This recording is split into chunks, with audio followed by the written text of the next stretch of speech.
Last week's events, including Taiwan President Tsai Ing-wen's meeting with U.S. House Speaker Kevin McCarthy and China's meeting with French President Emmanuel Macron, heightened tensions on the global stage as political leaders formed new partnerships and distanced themselves from others.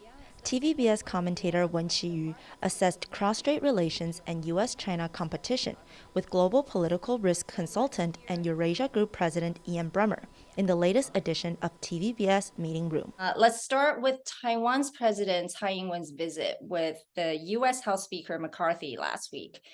Was it a big deal? Let's be clear. If you want to talk about what's making U.S. news vis-a-vis China in the last week, it was the McCarthy meeting.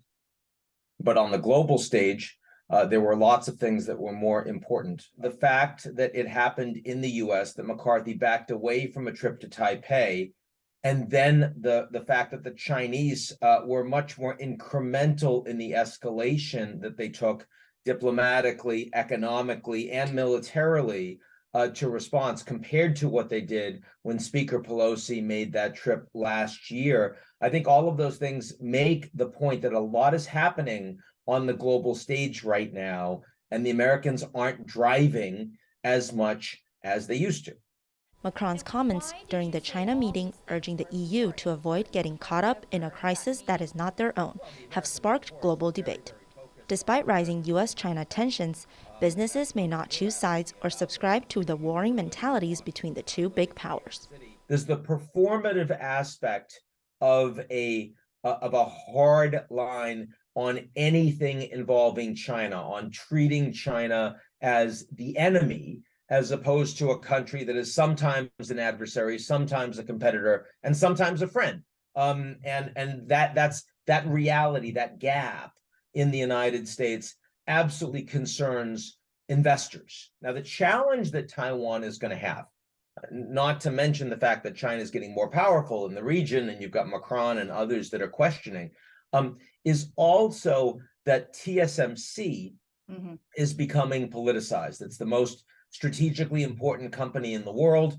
If Taiwan goes from TSMC is the most important strategic company in the world for both mainland China and the US to TSMC has to put fabs in the United States and its allies that are high performance, and that China's going to build their own, well, suddenly the status quo has been changed in ways that make Taiwan much more vulnerable to economic and military escalation. What are your top 3 predictions in the next 18 months or so in the world?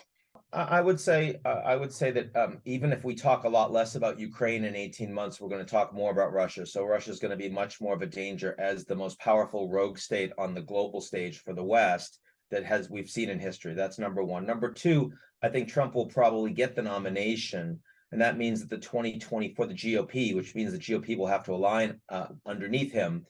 And that means that the 2024 presidential election will be every bit as divisive, maybe more so than 2020. And the Americans will, the impact of that on the way other countries look at the United States and the level of consistency of U.S. policy, commitment of U.S. policy, I think will be open to question once again.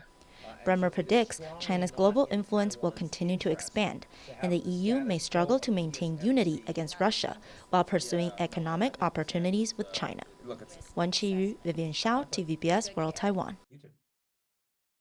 All right. You think Donald Trump is going to win?